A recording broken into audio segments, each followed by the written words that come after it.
But going on to our next game, we also have another 7:10 Eastern Time game. We have the St. Louis Cardinals taking on the Cleveland Indians at home. The odds for both teams, they're kind of even. Some sports bookies you could find them exactly even, but on most of the sports bookies you have the St. Louis Cardinals favored at minus 120, while the Indians are the underdogs at plus 100. Abhishek, thoughts on this game?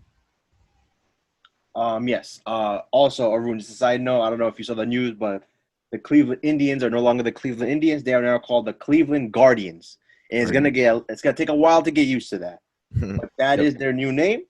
And we've seen it with, the Washington football team and now the 61. Cleveland team where they're changing their names because it is something that has to be addressed, and it's good that they are addressing them. Now back to this game.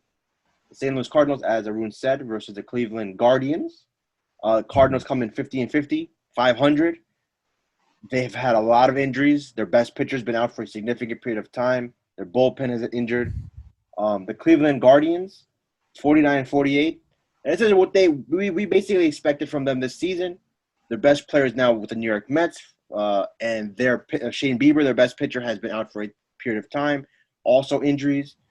But let's be realistic, they were never really going to compete with the White Sox in this division, but they are still a respectable team.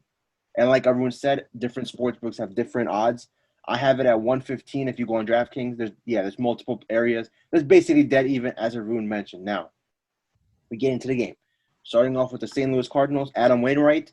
He's nearly 40 years old, but he has been their best pitcher the whole season consistently.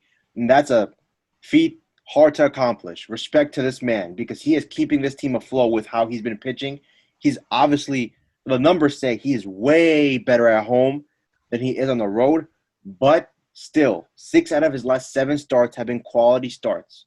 So he's been giving this team a chance to win, and they've won a majority of those games.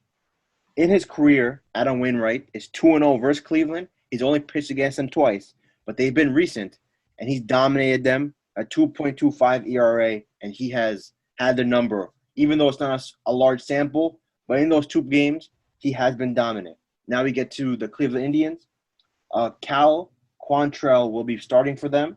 He is been basically, I would say, started off rough, kind of got average, but recently has been much better. 4 straight quality starts.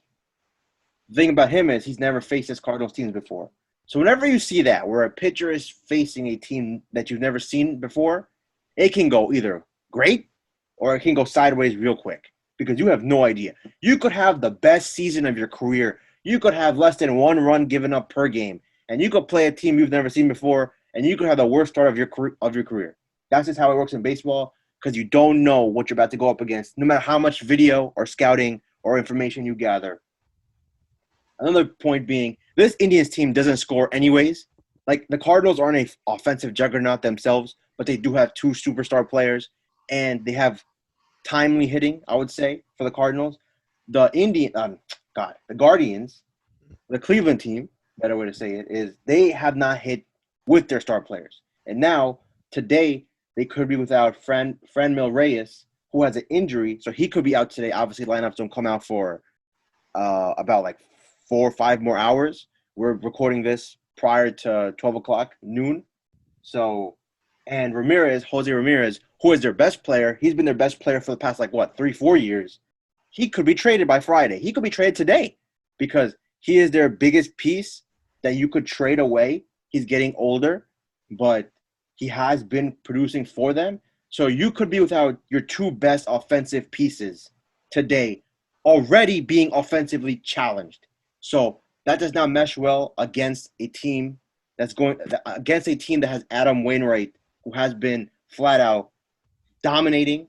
So now we go over the 3 pillars again, like how I mentioned for the Yankees and for the Rays. So hitting favors the Cardinals. They have all their batters healthy. They're hitting.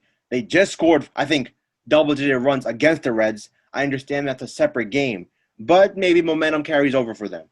Then you have starting pitching. Even though Cal Quantrill has been pitching very well recently, I would have to give the advantage to Adam Wainwright because he has a larger sample size, and he has faced the Indians before in his career, and he has produced against them. Now we get to the bullpen, the relief pitchers. Since both teams are coming off a day of rest, I would give the bullpen advantage to the Cleveland team because that's the one thing the Guardians can rely on. Their bullpen has been amazing the whole season. They've won games, a majority reason being their bullpen and their starting pitching when healthy. But overall, two of the three pillars goes to St. Louis, and that is the lean as of right now for this game. All right, guys. So there you have it. St. Louis is the lead for that game against the Guardians.